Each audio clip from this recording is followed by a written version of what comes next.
ഇന്ന് നമ്മുടെ ആരോഗ്യ മേഖലയിൽ ഒരു വലിയ വിപ്ലവം തന്നെ സംഭവിച്ചുകൊണ്ടിരിക്കുകയാണ്. എന്താണ് കാരണം? ആർട്ടിഫിഷ്യൽ ഇൻ്റലിജൻസ് ആണ്.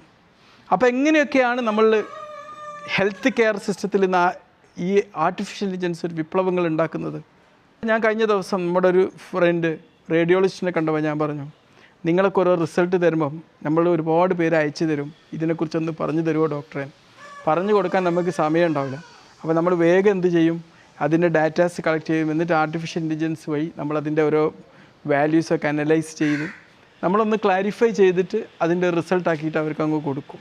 ചുരുക്കി പറഞ്ഞാൽ ഇന്ന് ഡയഗ്നോസ് ചെയ്യുന്നതിൽ, പേഷ്യൻ്റ് കെയർ കൊടുക്കുന്നതിൽ, എന്തിനുപരി ട്രീറ്റ്മെൻറ്റിൽ പോലും ആർട്ടിഫിഷ്യൽ ഇൻ്റലിജൻസ് ഒരു വലിയ റെവല്യൂഷൻ ഉണ്ടാക്കിക്കൊണ്ടിരിക്കുകയാണ്.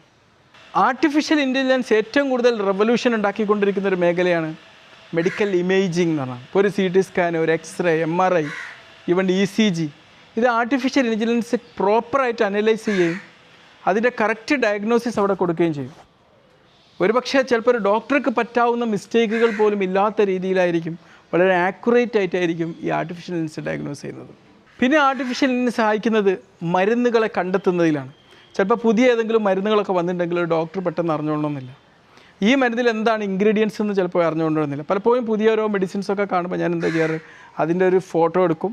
എന്നിട്ട് ആ ഫോട്ടോയിൽ നിന്ന് ഇതെടുത്തിട്ട് ആർട്ടിഫിഷ്യൽ ഇൻ്റലിജൻസിലേക്ക് അതിൻ്റെ പ്രോംപ്റ്റ് കൊടുക്കും. എന്നിട്ട് അതിനെക്കുറിച്ച് കൂടുതൽ സ്റ്റഡി ചെയ്ത് റിസർച്ച് ചെയ്ത് ചിലപ്പം അതൊരു ഒരു യൂട്യൂബ് വീഡിയോ ആക്കേണ്ടതാണെങ്കിൽ അത് യൂട്യൂബ് വീഡിയോ ആക്കിയിട്ടാണ് നമ്മളത് ഫിനിഷ് ചെയ്യുന്നത്. അതിനൊക്കെ വളരെ ചെറിയൊരു ടൈമേ നമുക്ക് എടുക്കുന്നുള്ളതാണ്. അല്ലെങ്കിൽ നമുക്ക് ഏതെങ്കിലും മെഡിക്കൽ ബുക്സുകളൊക്കെ നോക്കി അതിലൊക്കെ റെഫർ ചെയ്ത് ഇവിടെയൊക്കെ റെഫർ ചെയ്ത് അങ്ങനെ പോകേണ്ട ഒരു സാഹചര്യമായിരുന്നു. അത് എളുപ്പമാക്കുന്നു എന്നുള്ളതാണ്.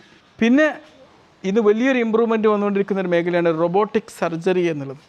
ഒരു കുഞ്ഞു റോബോട്ടിനെ പോലെ ഇതങ്ങോട്ട് കടത്തി വിട്ട് കഴിഞ്ഞാൽ മൂപ്പര് നല്ല പെർഫെക്റ്റ് ആയിട്ട് ആക്യുറേറ്റ് ആയിട്ട് ഒരു മിസ്റ്റേക്കും ഇല്ലാതെ സർജറി ചെയ്ത് ഇങ്ങോട്ട് വരും.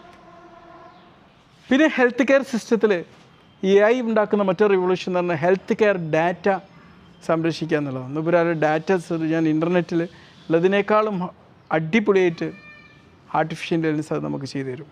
ഇന്ന് AI ബേസ്ഡ് ആയിട്ടുള്ള ഹോസ്പിറ്റലുകൾ പോലും ചൈനയിലൊക്കെ വന്നു എന്നാണ് അറിയാൻ പറ്റിയത്. AI ഡോക്ടേഴ്സ് വന്നു. ചുരുക്കി പറഞ്ഞാൽ AI നമ്മുടെ ഹെൽത്ത് കെയർ സിസ്റ്റത്തിലേക്ക് വലിയൊരു മാറ്റങ്ങൾ, വിപ്ലവങ്ങൾ തന്നെ സൃഷ്ടിച്ചുകൊണ്ടിരിക്കുകയാണ്. തീർച്ചയായിട്ടും നമ്മുടെ മനുഷ്യന് ഉപകാരപ്രദമാവുന്ന ഏതൊരു രീതിയിലുള്ള ഇമ്പ്രൂവ്മെൻറ്റ് നമ്മൾ സ്വാഗതം ചെയ്യേണ്ടതും അതിനോടൊപ്പം നമ്മൾ മുന്നേറേണ്ടതുമാണ്.